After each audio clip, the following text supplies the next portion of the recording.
No 8. aprīļa Ogres kultūras centrā apmeklētāju acīm pieejami 4 Ogres kultūras centra un pieguļošās teritorijas revitalizācijas meti, 4 skices, kā varētu izskatīties galvenais kultūras objekts Ogrē, liekot uzsvaru tieši uz kāpņu restaurāciju.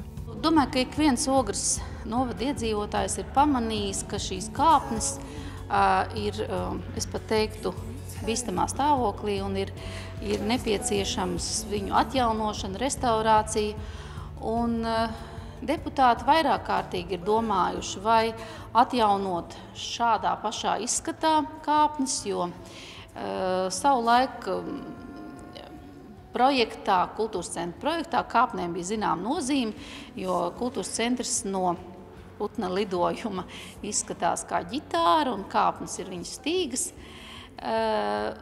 Taču laikam ejot, laika zobs ir kāpnes padarījis tādas, kā viņas ir, un vairākas lietas varbūt arī šo te esošo kāpņu izbūvē tā kā īsti neapmierina, jo klausoties arī dažādu arhitektu teiktajā, ka šādām celtnēm ir jābūt pēc iespējas atvērtākām, un katrs pakāpiens tomēr ir kā tāds, kā aizsarga barjeru uz šo te iestādi, un beigās arī šīs kāpnes aizņem laukumu, kurš ir neizmantots, kā mēs zinām, zem šīm kāpnēm ir dažas stāvvietas, auto stāvvietas, bet viņas ir ļoti maz izmantotas, un patiesībā tāds pilsētas centra laukuma iespējas kaut kādā veidā tomēr netiek realizēts ar šīm kāpnēm. Tāpēc arī radās doma, kā aicināt kopā arhitektus, lai domā mūsdienīgi, domā ar jaunām tehnoloģijām. Un man tā galvenā doma bija redzēt šo kultūras centru kopumā. Tāpēc arī bija šis te uzstādījums redzēt šo ēku kopumā, gan teritoriju pieguļošo, gan zaļo zonu, gan autostāvvietas, gan arī ideāli, protams, būtu laukumu lielāku kultūras centra tajā galvenās ieejas daļā. Bet tātad redzēt šo teritoriju kopumā. Par Ogres kultūras centra un pieguļošās teritorijas revitalizācijas metu konkursu izrādīja interesi 26 arhitektu biroji, taču tikai 4 iesniedza savus metus.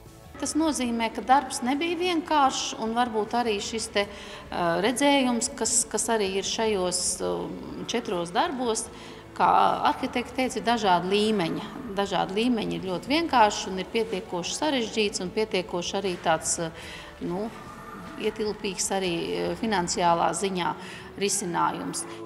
Visam šam projektam ir 2 galvenās problēmas, kas bija jāatrisina. Viena no problēmām bija ieejas mezgls pašam kultūras centram. Otra problēma bija labiekārtojums. Sākot projektēt, mēs izvērtējām ēku, izstaigājām, apskatījāmies un konstatējām galvenās problēmas to, ka pašam kultūras centram, līdzīgi kā arī pilsētai, nav viena centra. Viņš ir sadalīts, viņam ir vairākas galvenās ieejas. Līdz ar to mēs to apvienojām vienā galvenajā ieejas vestibilā, veidojot piekļuvi personām ar kustības traucējumiem, savienojot visu kultūras centra funkciju ne tikai horizontāli, bet arī vertikāli. Un otra galvenā lieta, ko mēs risinājām, bija labiekārtojums un autostāvvietas, kas ir ļoti aktuāla problēma Ogres centra. Šo labiekārtojumu gribējām izveidot atraktīvu, inovatīvu, mūsdienīgu, un tikai mūsdienīgu, bet ir skatu uz nākotni. Tas, ko var papildināt, ir tas, ka mūsu uzņēmuma grupā ir vairāk ar nekustamo īpašumu saistīti uzņēmumi, kas nodarbojas arī ar nekustamo īpašumu attīstīšanu un makleru pakalpojumiem un arī būvniecību. Un šī gadījumā mēs taisījām prātu vēdru, ko piedalījās speciālisti no visiem uzņēmumiem. Un līdz ar to mums tas skatījums bija tāds varbūt drusku plašāks nekā ierasts šādās situācijās. Un mēs skatījāmies ne tikai šos risinājumus, ko Baiba ļoti labi un otrs kolēģis Oskars risināja, bet arī skatījāmies, kā piesaistīt vairāk cilvēkus, kā piesaistīt vairāk uzmanības, kā padarīt apdzīvotāk šo centru un padarīt tuvāk cilvēkiem. Metu konkurss kalpoja kā ideju ģenerators. No iesniegtajiem metiem tiks atlasītas labākās idejas un apvienotas vienā pilnīgā metā. Tāpat tiks uzklausītas arī iedzīvotāju vēlmes. Lai īstenotu šādu apjomīgu projektu, pašvaldība apzinās iespējamā līdzfinansējuma iegūšanas iespējas, jo budžetā tik lielu līdzekļu nesot. Arhitekti ļoti ilgi diskutēja.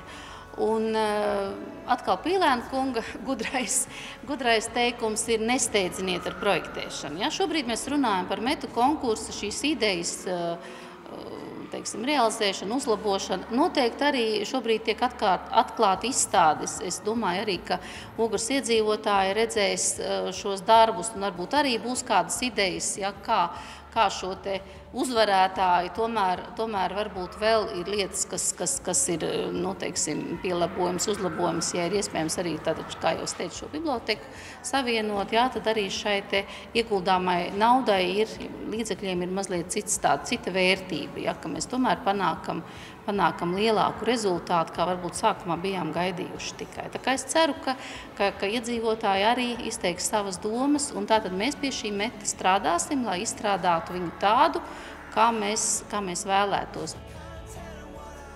Metu konkursā pirmās vietas ieguvēja nebija, jo katram metam bija kādas nepilnības, taču vistuvāk nosacījumiem atbildes Smart Design and Architecture arhitektu Baibas Beķeres un Oskara Elkšņa darbs.